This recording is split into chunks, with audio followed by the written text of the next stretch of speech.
This channel does not promote or promotion any illegal activities. All content provided by this channel is meant only for educational purpose only.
আজ Hooghly girls high school থেকে আরজিকর কাণ্ডের নিন্দনীয় ঘটনা সহ অবিলম্বে ঘটনার অভিযুক্তদের করা শাস্তির দাবি নিয়ে পথে নামলেন স্কুলের বর্তমান ও প্রাক্তনী ছাত্রীরা।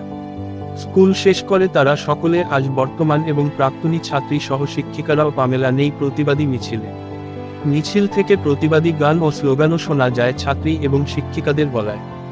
শিক্ষকের যোগ্য নই, তাহলে যদি আমার মেয়েরা পথে আর আমি শিক্ষক হয়ে পাশে দাঁড়িয়ে থাকবো, এটা আমাদের কাম্য। যেভাবে বিচার ব্যবস্থা এগোচ্ছে, বিচার ব্যবস্থা এগোচ্ছে, রাস্তা হারিয়ে যাচ্ছে কি করবো? বিচার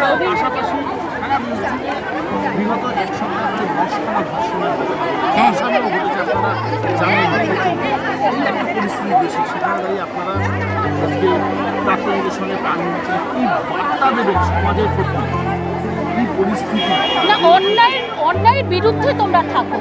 আমরা কোনো রঙের নই, কোনো দলের নই, আমাদের কিচ্ছু এইসবের ব্যাপার নেই।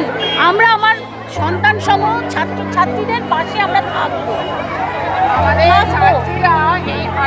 এটা কোনো রঙের কথা নয়, দলের কথা নয়, বারবারই বলছি। আমাদের ভাইদের মতো বলছি, আমরা না ভাবছি আমরা সন্তান নেব না, এই কথাটা মিছিলে দাঁড়িয়ে আমাদের বলছে।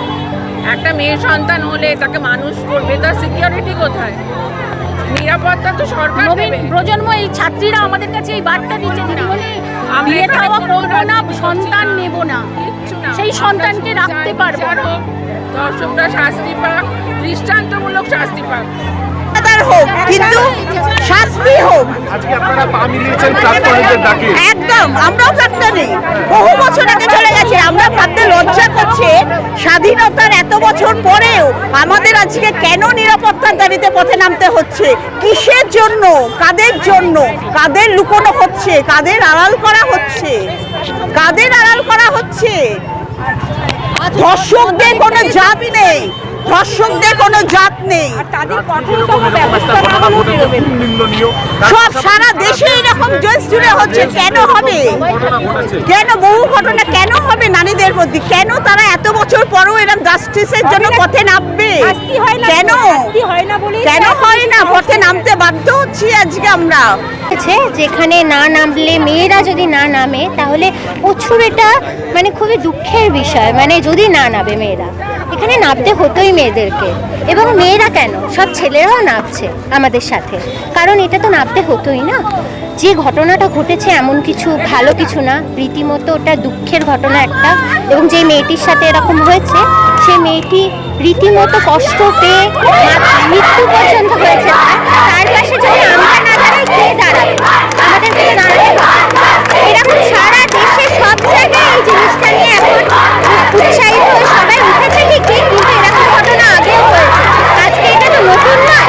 আজকের দিনে দাঁড়িয়ে আজকে আমরা বেরিয়েছি বটে, একটা টাইমে আগেও হয়েছে যখন কেউ প্রতিবাদ করেনি, করতে সবাইকে হতো, একটা না একটা দিন তো বেরোতে হতো সবাইকে। আজকে যে সবাই বেরিয়েছে, এটা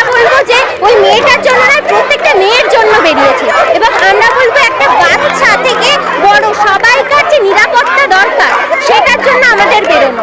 রাত্রিবেলা নিরাপত্তা নেই, এটা তো আমরা কেউ মানতে পারছি না। কারণ হচ্ছে এখন এটা বলতেই পারে নাইট ডিউটি তো সবাই করতেই পারে, কিন্তু করছে যে সেটার তো নিরাপত্তা নিয়ে করতে হবে না।